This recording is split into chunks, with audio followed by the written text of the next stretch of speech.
Assalamualaikum warahmatullahi wabarakatuh. Good morning, ma'am. Thank you for the opportunity given to me. My name is Mauizatul Fitrah with student number A12122204. And today I will present material regarding the lessons I have learned in Semantic course. And hopefully what I convey can provide useful understanding for all of us. In general, semantic is the study of meaning in language, be in the word, phrases, sentences, or even symbols.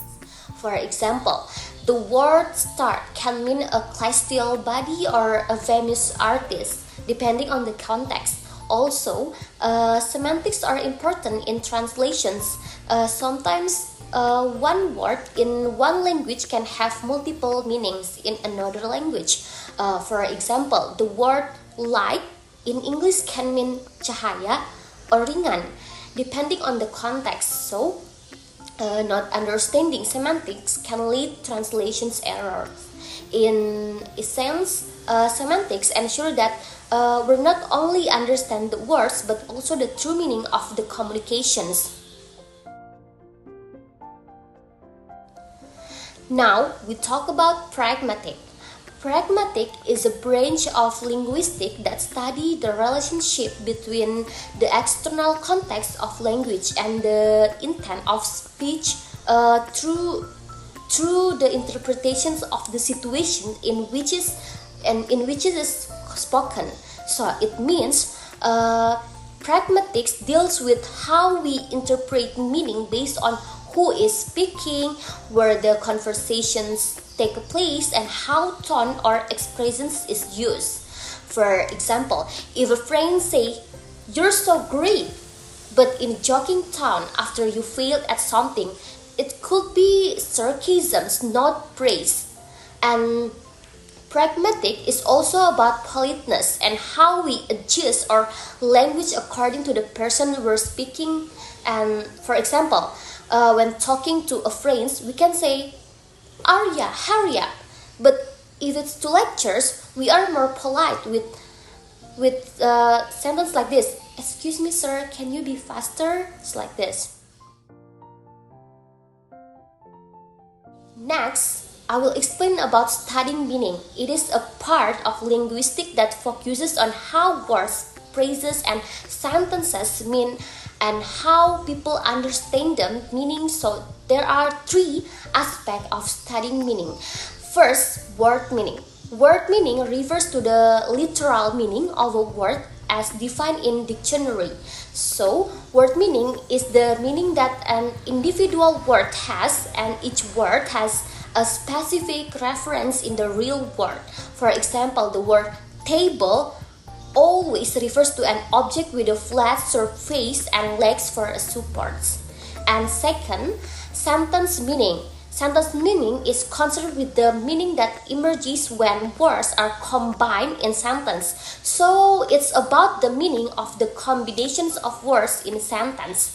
The same words can have different meaning if the order change. For example, mom called dad and dad call mom.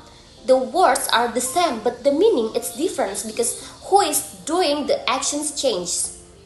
And then the last is utterance meaning.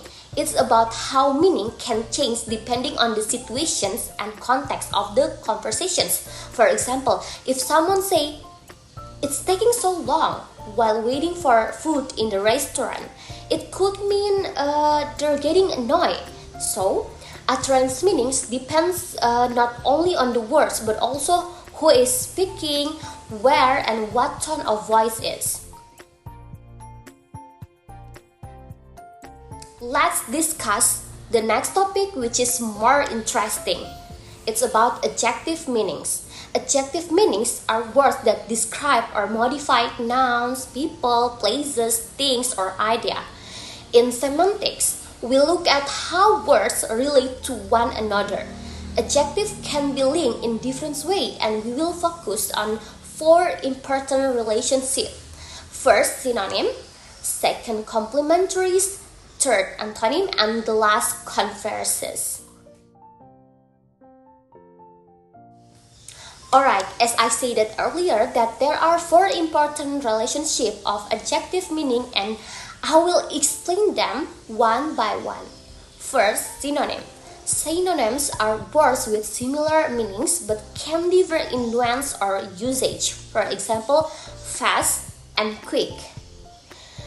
Both mean cepat, but fast is more common for physical speed like a fast car, while quick is more often for time durations like quick response. And then second, complementaries. Complementaries are pairs of words that have absolutely opposite meanings with no possibility between them. For example, male and female. In the context of biological sex, a person can only be one or the other, and that is obsolete things. And then third is antonyms. Antonyms are words that have opposite meanings. Unlike complementaries, antonyms can have levels or gradations in meaning. For example, expensive and cheap are opposite, but there can be intermediate price. Not only that, but big and small, there is a medium size between the two. And then the last is converses. Converses are pairs of words that have in related or dependent relationship and are opposite in perspective, where existence of one word automatically requires the existence of the others.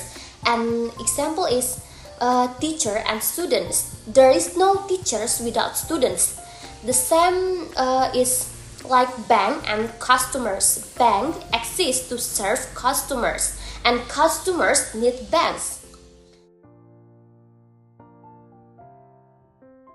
Now we move to the last topic. It's about nonverbal communications.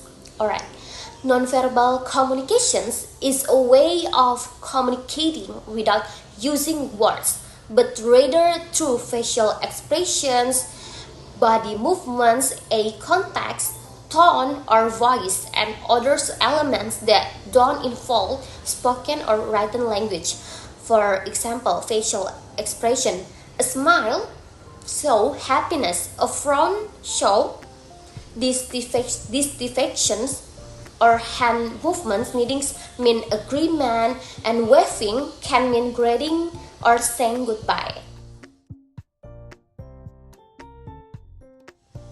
Before closing my material, I would like to mention the role of nonverbal communications. Alright, first is enhance or clarify verbal meaning. For example, if someone say, "I'm not angry," but then glares and raises his voice, and well, semantically we know the meaning is the opposite of what she said. So nonverbals help us interpret the implied meaning. And then second, representing emotions that are difficult to express in words. It's like sadness, disgust, anger, embarrassments are sometimes hard to explain, but gestures, expressions, and eye contact can help convey emotional meaning. So this is its layer of meaning to communications. And then the last is conveying meaning without words. Sometimes when someone shakes their heads, raises an eyebrow, or smiles sarcastically, and that already conveys meaning. In semantic, this is show the meaning can exist without linguistic form. Alright, from the discussions that Ma'am Nirwana has explained, I realized that semantic is not just about the meaning of words, but also about how meaning is formed, influenced by context, and even conveyed through nonverbal aspects. And this opened my mind to understand the power of language more deeply. So This is the presentation that I can deliver, ma'am. Thank you for your attentions and opportunity, ma'am. And I open to input criticism and suggestions from you. And I hope you're always healthy and I can be talked by you again. And I end my presentations by saying, Wallahu musta'an, wassalamualaikum warahmatullahi wabarakatuh.